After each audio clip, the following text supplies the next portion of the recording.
Olá pessoal, tudo bem? O Alan aqui de novo e nessa vez, nesse vídeo, nós vamos falar sobre estimativa de software. Quem nunca passou pela situação do seu chefe, do seu líder, do seu gerente, chegar para você e falar: e aí, quanto tempo vai ficar pronto isso? Né? Pensando em gestão de software, pensando em construção de software, em construção de produtos digitais, isso é muito comum, é chamado a estimativa de software. Né? Vou lembrar aqui de um fato, de que quando eu era mais jovem, né, quando eu iniciei a minha carreira na área de desenvolvimento de software, e um gerente me perguntou quanto tempo ia levar para ficar pronto determinada atividade. E eu respondi prontamente uma semana, né, sem pensar muito nos critérios, nas variáveis, nas possibilidades. Eu simplesmente respondi uma semana porque eu queria agradar o meu chefe e mostrar que eu era talentoso e suficiente, e em uma semana aquilo ia ser entregue. Né? E aquilo foi um erro. Né? Eu aprendi muito com aquilo. Né? E a gente tem um outro caminho para ser feito, que é avaliar os critérios, né? Avaliar as condições em que você está desenvolvendo aquilo. Né? Quais são as variáveis, o que pode levar a aumentar ou diminuir determinado tamanho ou determinada atividade. Né? O que compõe essas atividades. Né? Então é muito importante fazer essa estimativa para a gente ser mais assertivo. Afinal de contas, toda empresa, toda companhia precisa saber quanto tempo vai levar, ou qual estimativa de tempo vai levar para que você entregue aquela determinada capacidade, aquele determinado produto, aquele determinado software, porque depois existe uma outra entrega e uma outra entrega e uma outra entrega. Então a gente está falando aqui muito sobre delivery, sobre entrega de software. E nesse vídeo nós vamos falar sobre isso, sobre estimativa.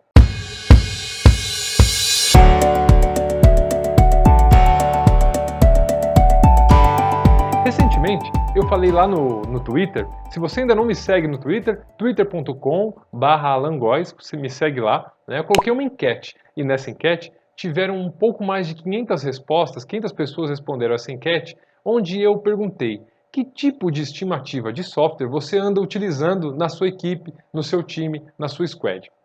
Né? Então, você pode ver aqui o resultado dessa enquete aqui em cima. Né? Eu perguntei entre quanto tempo você estima o quê? Em horas? Você estima em story points? Você estima em shirt size? Ou você não estima? É do movimento no estimate. Né? Então, esse aqui é o resultado, essa aqui é a foto dessa enquete. Né? Obviamente que foi feita ali só na minha rede, né? Só entre as pessoas que eu conheço.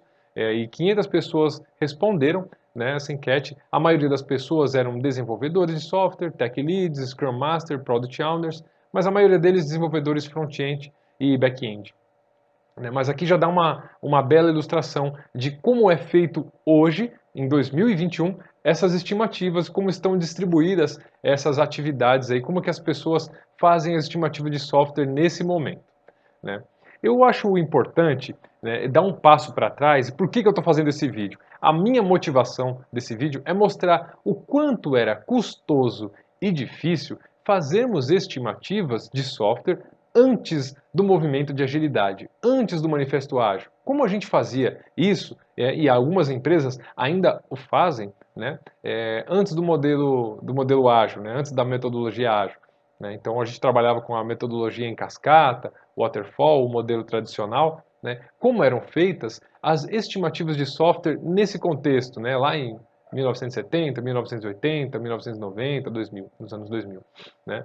Então, nesse contexto, esse vídeo vem trazer muito sobre a história da estimativa de software. E eu preciso falar da história de estimativa de software porque quem não olha para trás, quem não olha para o passado, quem não olha para a história, pode cometer o mesmo erro no futuro. Então esse vídeo vem para falar para vocês sobre as técnicas e as estimativas de software que eram utilizadas antes da agilidade. Esse vídeo é um vídeo de 2, eu não sei ainda se o segundo vídeo vai ser uma live ou se vai ser um outro vídeo, mas nós vamos falar sim sobre as estimativas atuais, como Story Points, como Fibonacci, Planning Poker, No Estimate, estimativa em horas, que é o mais comum. Né? Vamos falar sobre elas, mas eu preciso dar um passo para trás. Eu espero que você entenda e você vai compreender perfeitamente durante a minha explicação nesse vídeo, que nós vamos falar sobre a estimativa de software, como era feita antes da agilidade, do movimento ágil.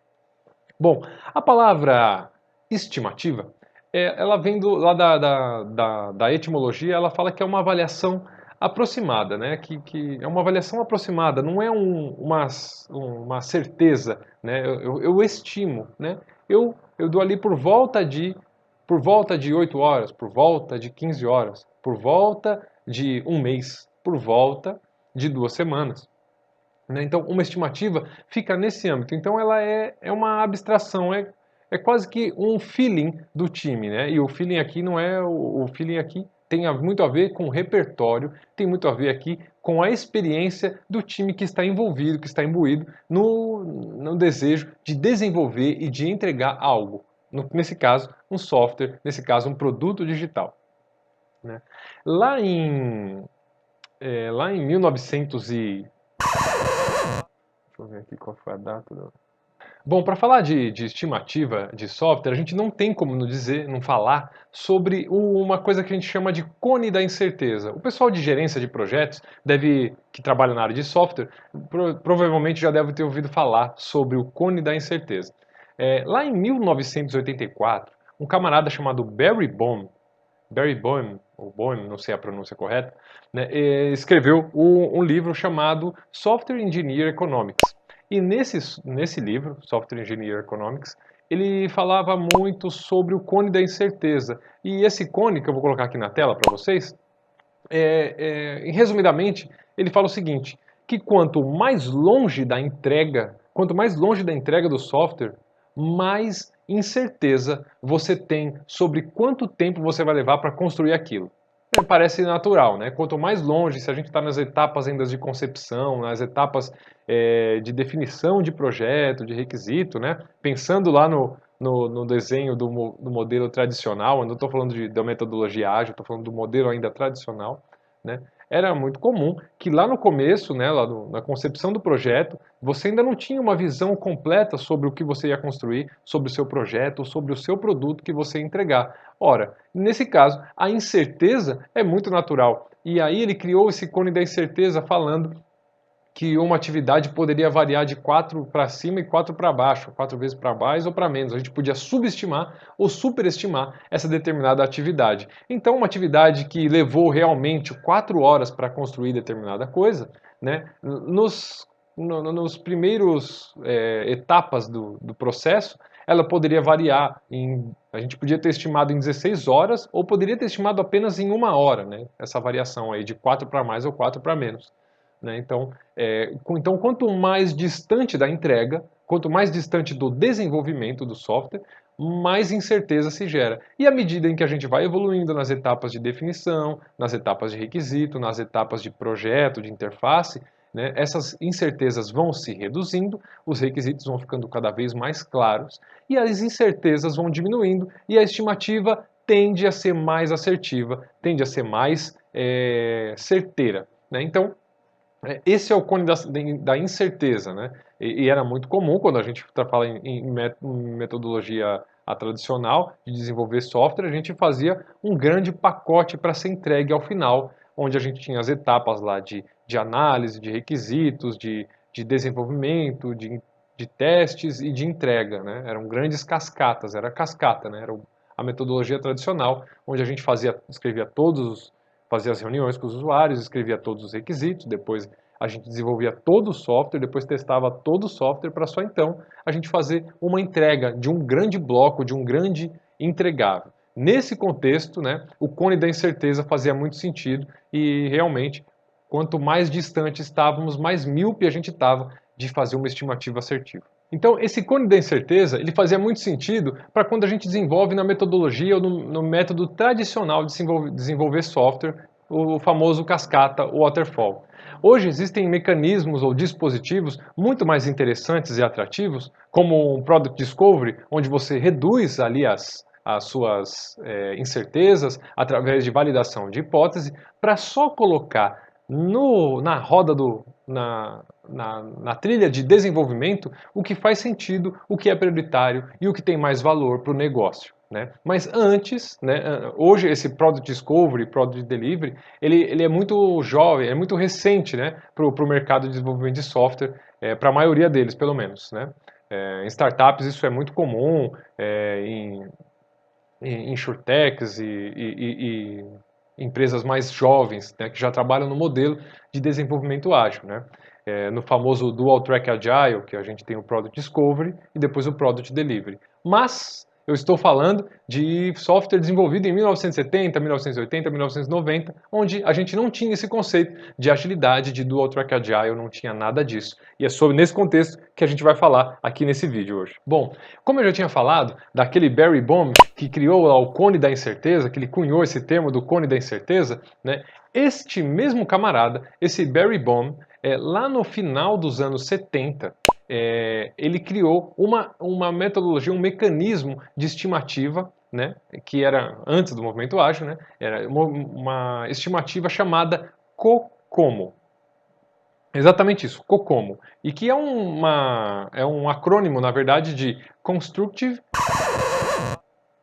que é um acrônimo, na verdade, de Constructive Cost Model, modelo de custo, né, de construir um software, né? Então, ele queria, através desse Barry Boehm, foi um dos primeiros, foi um dos pioneiros, na verdade, a tentar estimar um software, né? Ver quanto tempo, qual é o esforço, quantas pessoas precisa para se desenvolver aquele determinado produto, aquele determinado projeto, né? Então, ele foi um dos primeiros a escrever artigos, escrever livros e cunhar essa primeira metodologia, muito famosa na época, chamada COCOMO. Né? Depois ele criou o COCOMO 2, mas em resumo, resumidamente, né, eram aplicações lá em 1970 que eram criadas ou desenvolvidas em tecnologias como Assembly ou PL1. Né? Provavelmente você não deve ter ouvido falar dessas tecnologias, mas eram as linguagens de programação, as tecnologias disponíveis no mercado naquele momento. Então, o Barry, ele olhava muito, dentro desse cenário, ele avaliou, no primeiro modelo do COCOMO, ele avaliou 63 projetos. Os projetos já tinham sido entregues, então ele avaliou a entrega desses 63 projetos, que eram projetos de características bem distintas. Né? Então, ele avaliou ali esses 63 projetos, né, de uma maneira científica, ele colocou critérios para avaliar quanto de esforço, quantas pessoas, quanto de esforço precisava para construir aquilo lá, né? aquele produto, aquele projeto. Então ele avaliava atributos como atributos do produto, por exemplo, qual era a complexidade do produto, qual era o tamanho do banco de dados e a complexidade daquele produto ser desenvolvido. Ele olhava também pelo prisma do hardware, né? Na época era uma limitação, hoje a gente tem a cloud computing, né? E é muito mais fácil de se mexer nessas configurações ou se mexer nesse pauzinho do hardware, né? Mexer nessa questão do hardware, mas na época era uma limitação que a gente tinha e levava isso em consideração. Né? Então, questões de restrições de desempenho, restrições de memória, volatilidade do ambiente e tempo de retorno da aplicação. Então, isso também ele levava em consideração e pontuava e dava pesos. Né? Então, ele tinha ali uma verdadeira tabela, era bem complexo, o COCOMO é bem complexo de se estimar porque ele leva muitas variáveis. Então ele leva as variáveis de produto, né, dos atributos do produto, depois ele fala sobre os atributos de hardware e por último, não menos importante, os atributos pessoais, ou seja, as pessoas que estão envolvidas para desenvolver aquilo. Capacidade do analista, experiência em diferentes aplicações. Né? Então, tudo isso ele levava em consideração e pontuava e dava pesos para isso. Então, ele olhava não só, ele olhava o produto, ele olhava o processo, ele olhava o hardware e ele olhava as pessoas. E nisso ele fazia pontuações, as pessoas que estavam envolvidas, a complexidade do produto e coisas desse tipo. E depois de avaliar esses 63 projetos, nasceu as primeiras fórmulas, né? Então ele tinha ali, depois de identificar essas variáveis e atribuir pesos, ele tinha ali uma fórmula que ele sabia, ele chegava a uma conclusão de quanto esforço precisava em meses para fazer determinado produto ou determinado projeto, né? E quantas pessoas eram necessárias para desenvolver aquilo. Lembrando que na época, né, as linguagens Assembly, as linguagens PL1, eram linguagens procedurais, então eram linhas e linhas de código. Tanto é que era comum estimar ali lock, né, linha de código, ou klock, que era 1000 linhas de código. A cada 1000 linhas de código, esse projeto vai gerar 2000 linhas de código, 7000 linhas de código, 21 mil linhas de código. Vai precisar de 30 pessoas vai durar 3 meses, vai durar 9 meses, vai durar 15 meses. Né? Então, era essa saída que o Cocomo tinha. Ele conseguia fazer essa estimativa. Dada essas variáveis, dado esse cenário, ele conseguia falar, ó, esse projeto com 30 pessoas vai levar 9 meses, com 8 pessoas vai levar 2 meses, com 10 pessoas ele leva 1 ano. Então, essa foi a primeira estimativa, esse foi o primeiro método cunhado pelo Barry Bohm, chamado de COCOMO, Constructive Cost Model. Logo depois, logo em seguida, ali no mesmo tempo, né, tinha um outro cara que era o meu xará, chamado Alan Albrecht. Em 1979, que trabalhava na IBM, ele cunhou um outro mecanismo, um outro método de se estimar software. Né? E esse método, muito famoso, foi o que ficou mais famoso na época, ele ainda é famoso e muita gente ainda usa, que é o APF, que é o FPA, Function Point Analysis, né? A análise de ponto de função. Então, o Alan Albrecht teve uma abordagem um pouco distinta, né? Ou para dizer bastante distinta, do Barry Bohm, na questão de avaliar o software. Né? Nesse caso, tinha algumas diferenças que eu vou deixar claro aqui, né? Algumas nuances que diferenciavam o COCOMO do ponto de função ou da análise de ponto de função. A primeira delas é que o Alan Albrecht, na hora de fazer a estimativa com pontos de função, ele não levava em consideração, ele não leva em consideração o tamanho do banco de dados ou as tecnologias empregadas, linguagem de programações, não são tão, não são critérios que definem ou que levam a estimativa com pontuações e pesos. Né? Tem lá um que o ponto de função chama de ajuste, né? Que aí sim ele leva em consideração, mas é um peso, é um pezinho apenas, né? Não leva tão em consideração como o Cocomo, que era um peso muito maior. Então, o Alan Albrecht, ele olhava muito sobre a complexidade das funcionalidades dentro de um software e também uma coisa muito importante, que era o domínio da aplicação. Ou seja, você tinha que conhecer a aplicação que você estava desenvolvendo de modo que você soubesse que ele chama das linhas limítrofes ou do domínio da aplicação, né? O que é da sua aplicação e o que é externo à sua aplicação. Isso é muito necessário de se conhecer se você quer fazer análise de ponto de função. A análise de ponto de função eu usei bastante tempo, inclusive em 2 ou 3 clientes, eu usei bastante a análise de ponto de função, até porque ainda ela é muito comum, ou menos comum, mas ela foi muito comum durante muito tempo para fazer editais, licitações, principalmente para questões de desenvolver produtos ou softwares para órgãos públicos, órgãos do governo. Elas são muito comuns de serem usadas essas estimativas. Então, essas análises, essa estimativa, ela leva muito em consideração os requisitos, né, analisando ali as funcionalidades dentro dos requisitos, os requisitos funcionais e os requisitos não funcionais, né, olhando por esse prisma e entendendo por completo ali as funcionalidades do projeto, do sistema que você está desenvolvendo ou do produto que você está desenvolvendo, você consegue sim atribuir elementos, né? Você consegue quebrar ali o software de uma maneira em que você enxergue ali elementos menores ou mais granulares que a gente vai... Bom, então o primeiro passo, como eu já falei, é identificar, né, no ponto de função, a primeira parte importante é identificar que tipo de contagem é. Se você vai estimar algo já entregue, você vai estimar ou quer saber o tamanho daquilo que você já desenvolveu, ou se você quer fazer uma estimativa para projetar quantos pontos de função aquela aplicação que você vai desenvolver, ela vai levar, ou ainda numa questão mais de manutenção de software, que você tem que avaliar ali só as features que você está desenvolvendo, as que foram incluídas, excluídas e as alteradas, para ver a evolução das suas entregas. Né? Então tem esses 3 tipos de abordagem.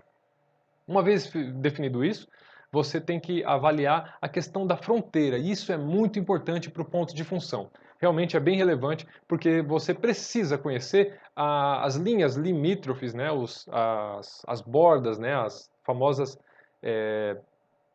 os domínios da aplicação mesmo. Né? Você precisa saber que informações que são persistidas e consultadas e retornadas dentro da sua aplicação e informações que transitam ou interoperam entre outros sistemas. Isso faz toda a diferença na hora de identificar os elementos que a gente vai falar mais para frente sobre dentro do ponto de função. Então aí a gente começa a iniciar a contagem. Né? E aí tem 2 tipos que a gente chama de elementos, né? Que são a contagem de funções de tipos de dados e as contagens de funções de tipos de transação, né? Dentro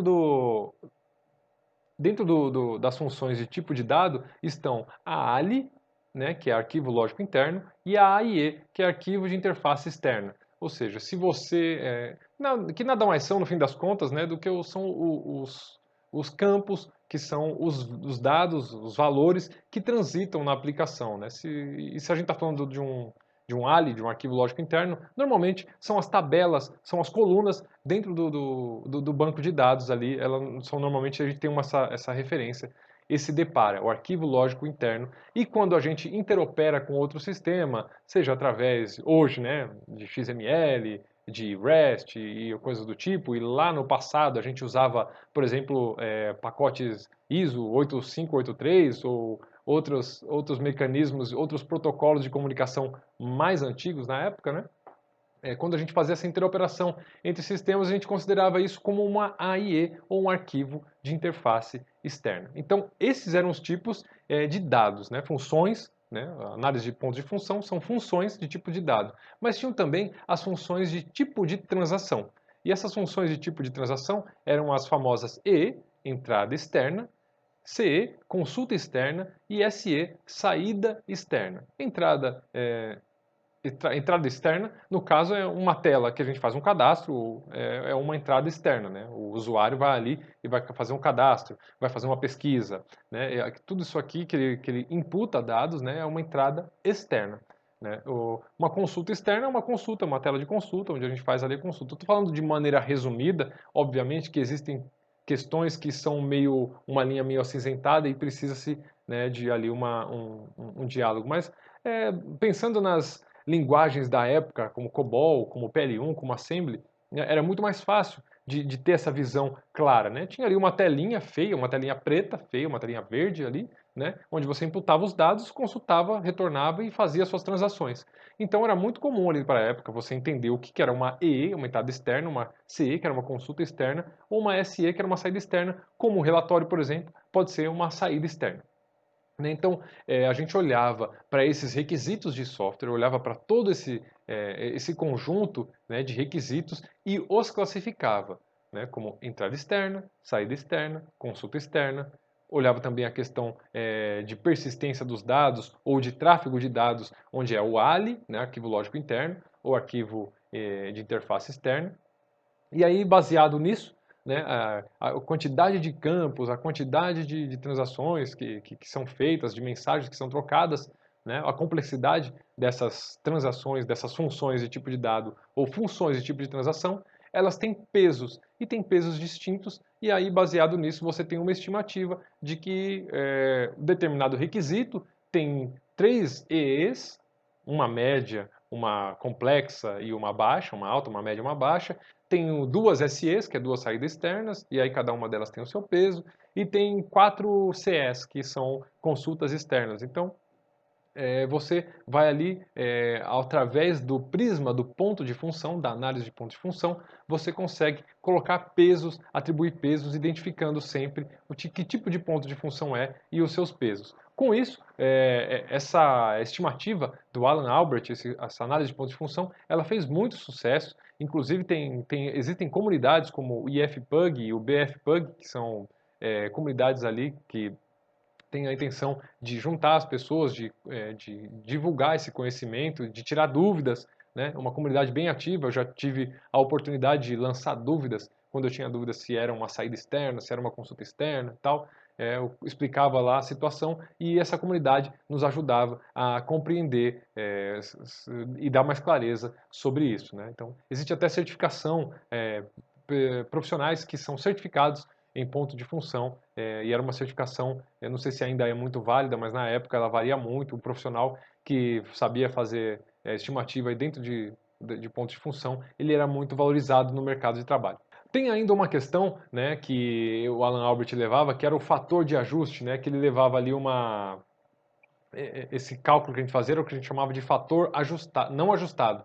E depois a gente ajustava. E aí quando a gente ajustava, a gente levava, eu acho que eram 16 ou 14 itens ou elementos que faziam criar, que a gente criava esse fator de ajuste, né, que ele chamava de CGS ou condição geral do sistema, né? Se você quiser saber mais sobre o ponto de função, eu vou deixar um link no vídeo para você entender e eu vou colocar lá um link de referência muito bom explicando qual é o passo a passo. Mas veja que essa estimativa também é complexa, embora ela fosse a análise de ponto de função fosse uma das mais disseminadas e mais conhecidas, mesmo ela era complexa de se fazer, precisava de um funcional, de uma pessoa ali dedicada para fazer o cálculo dos pontos de função, de revisar o cálculo do ponto de função e como saída, como final, a gente tinha os pontos de função daquela determinada feature, daquela funcionalidade ou do tamanho total do software em pontos de função. Esses pontos de função no fim das contas, né, você podia fazer uma tradução ali de tantos pontos de função dá normalmente X horas de trabalho com X profissionais, né, que é a saída, no fim das contas, que a empresa quer. Ela quer saber quanto tempo leva, quantas pessoas ela vai precisar. Né? Então, com uma base histórica, né, e eu sou prova viva disso, que com uma base histórica você consegue saber, sim, que um time consegue fazer ali 10, 11, 15 pontos de função. Né? Então, você consegue ali ter essa estimativa. Né? Mas essa é uma delas. Né? A primeira foi o COCOMO, que eu falei para vocês. A segunda foi a APF, ou FPA, né? Function Point Analysis, né? Criado pelo Alan Albert. E a terceira e última é a UCP, ou Use Case Point. Vamos falar mais sobre ela agora. Um pouco mais velha, um pouco mais antiga, um pouco mais velha não, um pouco mais jovem, né, que a análise de pontos de função e o COCOMO, é a UCP, ou Use Case Point. Né? Ela foi cunhada ali em 1993 por um tal de Gustav Karmer, né? E ele pegou meio a onda, ele bebeu muito na fonte do Alan Albert, do análise de ponto de função, só que levou para a questão do use case, que era uma notação muito famosa na época, a notação UML, estava muito comum na época, né? Os diversos diagramas UML que tinha, dentre eles tinha o caso de uso, ou use case. Então ele utilizava o caso de uso como requisito e através desse requisito a gente avaliava ali os pontos de caso de uso e onde a gente tinha ali saía uma estimativa que era a estimativa, a unidade de medida era o UCP. Assim como tem o ponto de função, tinha lá os 10 UCPs, 20 UCPs, 30 UCPs. Confesso que eu usei o UCP de maneira mais acadêmica mesmo, eu usei muito na minha pós-graduação, mas eu não usei o UCP para contar pontos de caso de uso num projeto, por exemplo.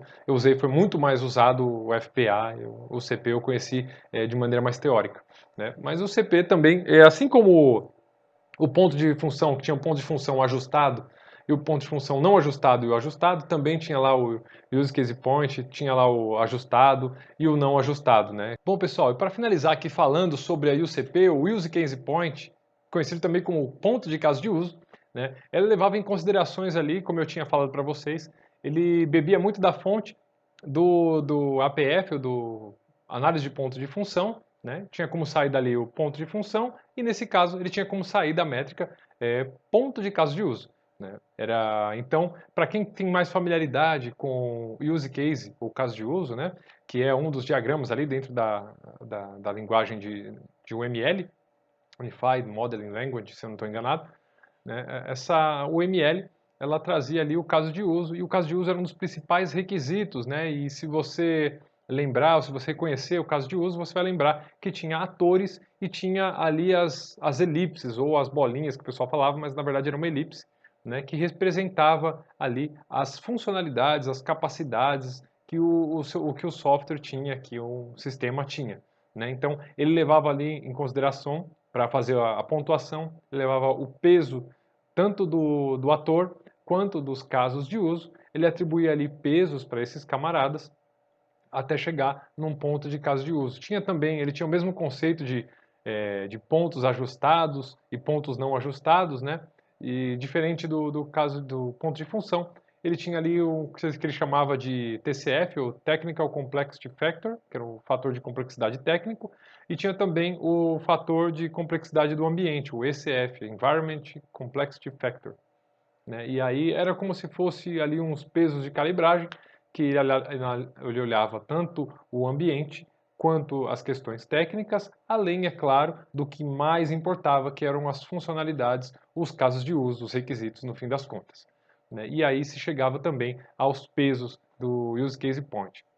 O que eu quero dizer nesse vídeo, e resumidamente para vocês, é que antes da agilidade, no método tradicional de desenvolver software, a gente tinha estimativas como essas, desse tipo, onde a gente tinha o COCOMO, tinha a APF e tinha também o Use Case Point. Eram as mais famosas, sendo a mais famosa de todas, o análise de ponto de função. Por que eu fiz esse vídeo? Porque hoje, com a metodologia, com as metodologias ágeis, né, por exemplo, vou citar, por exemplo, o Scrum, que o Scrum a gente quebra em sprints, e dentro desses sprints a gente faz estimativa com o time, já faz estimativa com o time de desenvolvimento, né, ali na planning a gente já finaliza a estimativa e sabe o quanto de capacidade o time tem para atender uma sprint de uma semana, 2 semanas ou 3 semanas, a gente já faz. Então, veja que agora, com a metodologia ágil, a gente quebra o software em tamanhos menores e a nossa estimativa tende a ser bem mais aproximada do que aquela visão distante, longa, de projetos de 1 ano, de 9 meses, de 10 meses. Não, a gente só estima ali pedaços curtos, né? São as pequenas entregas, as sprints, o que facilitem muito o nosso trabalho de estimativa. E nesse contexto, sim, faz todo sentido a enquete que eu fiz lá para perguntar se você estima, dentro desse contexto de metodologia ágil, o que você estima? Em horas? Em story points? Em t-shirt size, que é o tamanho da camisa, se é X, se é P, se é extra G, se é G, se é GG, né? Dentro do livro do Jeff Sutherland e do Ken Schwaber, lá do Scrum, ele detalha muito bem as questões ali de que é story points, o que é um story point, o que é planning poker, né, como utilizar, por que utilizar o t-shirt size, quais são os benefícios, né, disso tudo, né? Mas a minha questão era entender como é que as pessoas hoje estão fazendo as estimativas e explicar como era difícil no passado fazer estimativas de software e como, dentro do prisma da metodologia ágil, ficou muito mais fácil de se fazer estimativas.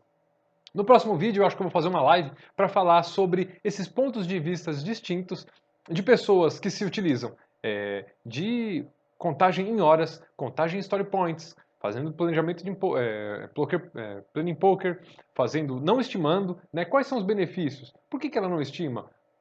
Por que ela estima em horas? Por que ela estima em t-shirt size? Né? Então vamos fazer uma live sobre isso para a gente e aí pegar outros pontos de vista, que não só o meu, né? Para a gente ter uma visão mais plural desse cenário e os benefícios e as desvantagens de cada uma dessas técnicas de estimativa, que é tão importante para a gente fazer, para a gente dar essa projeção, essa previsibilidade para a companhia, para a empresa em que estamos trabalhando. Eu espero ter ajudado vocês aqui, explicando um pouco da história das metodologias, das técnicas de estimativa que utilizávamos antes, né? É muito bom entender o passado, olhar para trás para o nosso histórico, para a nossa história, né, para a gente não errar no futuro. Né? Então é muito bom a gente entender isso. E com os meus já 20 anos de experiência em desenvolvimento de software, quis trazer isso para vocês nesse vídeo.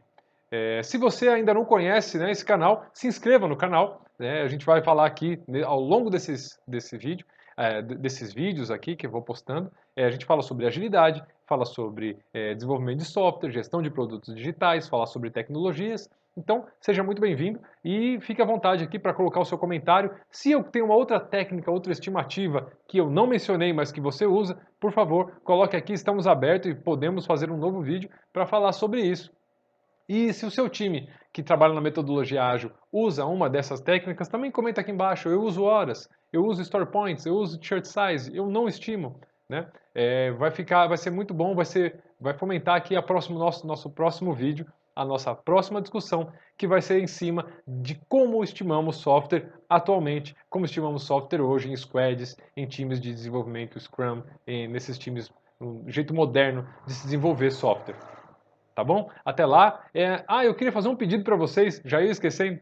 Se você trabalha na área de qualidade, na área de requisito, na área de testes, em áreas paralelas ali ao desenvolvimento de software e quer migrar para a área de Product Owner, talvez o meu curso seja uma boa opção para você. Olha aqui na descrição desse vídeo, eu vou colocar ali o link para a descrição do meu curso. Ele tem um preço honesto e um conteúdo de muito valor e eu acredito que eu posso endereçar você aí na carreira de Product Owner. Eu vou falar muito sobre Product Delivery nesse curso, então fica a dica, clica aí embaixo para saber mais sobre esse curso, tá bom? Até lá, até o próximo vídeo, até uma próxima e até lá. Valeu, tchau, tchau.